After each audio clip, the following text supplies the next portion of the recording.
Hyderabad Kukatpally HP petrol bunk cashier దారుణ హత్యకు గురయ్యాడు. బైకుల్లో పెట్రోల్ పోయాలని సుమిత్రా నగర్ కు చెందిన ముగ్గురు వ్యక్తులు అడిగారు. సమయం ముగిసింది, ఇప్పుడు పెట్రోల్ పోయమని చెప్పారు బంకు క్యాషియర్ సంఘమేశ్వర్, మేనేజర్ రాజు.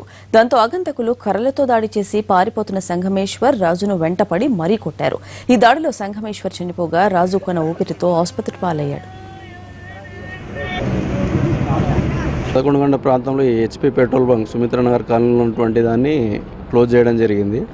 11:30 ప్రాంతంలో ముగ్గురు వ్యక్తులు వచ్చేసి పెట్రోల్ కావాలి అని అంటే ఆల్రెడీ బంక్ క్లోజ్ అయింది కాబట్టి లేదని చెప్పేస్తే వచ్చిన వ్యక్తులు కొంచెం డ్రంకన్ కండిషన్లో ఉన్నట్లు ఉంది. ఆర్గ్యుమెంట్ అయింది, వెళ్ళిపోయిన తర్వాత ఒక గంట తర్వాత మళ్ళీ కొంతమంది వ్యక్తులతో కలిసి వచ్చి క్యాషియర్ సంగమేశ్వరు మరియు మేనేజర్ రాజు పైన దాడి చేయడం జరిగింది. గాయపడిన వ్యక్తులని హాస్పిటల్ షిఫ్ట్ చేస్తున్న క్రమంలో సంగమేశ్వర్ అనే వ్యక్తి చనిపోవడం జరిగింది. రాజు గాయాలతో చికిత్స పొందుతున్నాడు.